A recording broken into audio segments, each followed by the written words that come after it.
Hello everyone, welcome to lesson 13 in the beginner series of learning iOS development using Swift. In this lesson we are going to discuss about extensions which help us to basically add functionalities and enhance functionalities in already existing types. Those types can be structs, classes, enums and protocols. So here you can see that where we can use extensions is for adding computed instance properties and type properties, defining instance methods and type methods, providing new initializers for subscripts and nested types as well as for the protocols. So the syntax is very simple. We are going to use the keyword extension, after that the name of extension, and if we are going to add a certain protocol, we can add colon and name of that protocol. So first we are going to move to computed properties. Here I am going to create a struct and then I am going to show you how we can add a computed property to this struct using an extension. So we have created two variables with the name of ingredients and ID.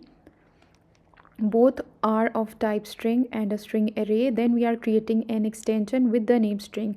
So we are enhancing the functionality of the string type. We have created a variable actual ID that is of type string, and we are returning with appending recipe to the already existing ID. So we want to change the ID from a simple ID and prepending a recipe word to it. So this is going to create an actual ID. So on line number 17 we are creating an instance of recipe and we have assigned it an ID which is 1 as a string. After that we are going to print this ID and 1 is printed as we expect. Now we are going to print id.actual ID and it is going to print the recipe 1. So it means that the computed property is added successfully to our struct recipe.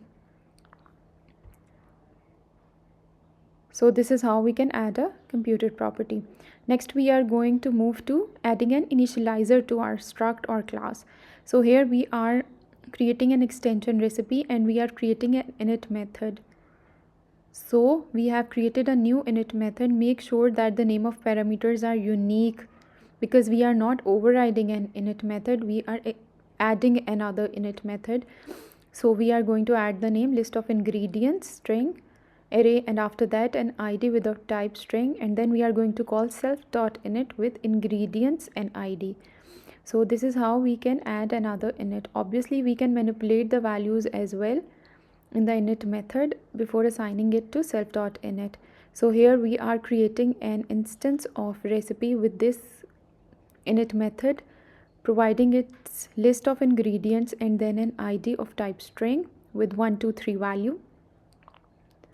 Now when we are going to print recipe cake.id.actual ID, it is also going to return us with recipe 1 2 3 ID. It means that the init method is working successfully along with the computed property that we have added using extensions. Now the third thing we are going to discuss is extending methods. So here I have created another extension. You can write everything under one extension or you can provide multiple extensions. So here I have created a function calculate calories which is going to return us a variable of type int.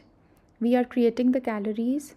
Since the code is not complete, so I have just assigned random values from the integer type in the range of 50 to 100 so that a random value is added to our calories for each of the ingredient in self.ingredients.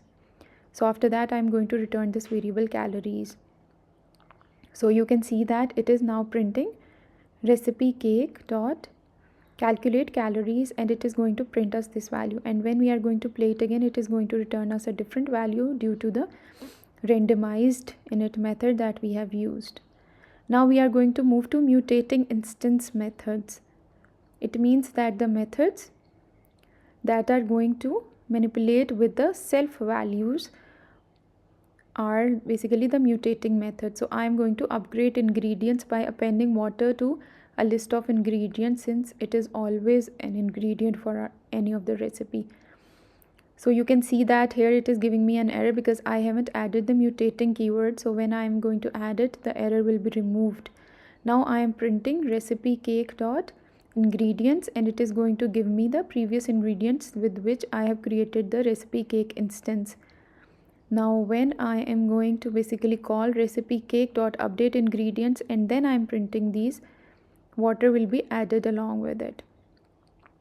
Now you can also do this thing that you can move these two methods inside a single extension. You do not need to write extension again and again. You can move all of the functionality under a single extension.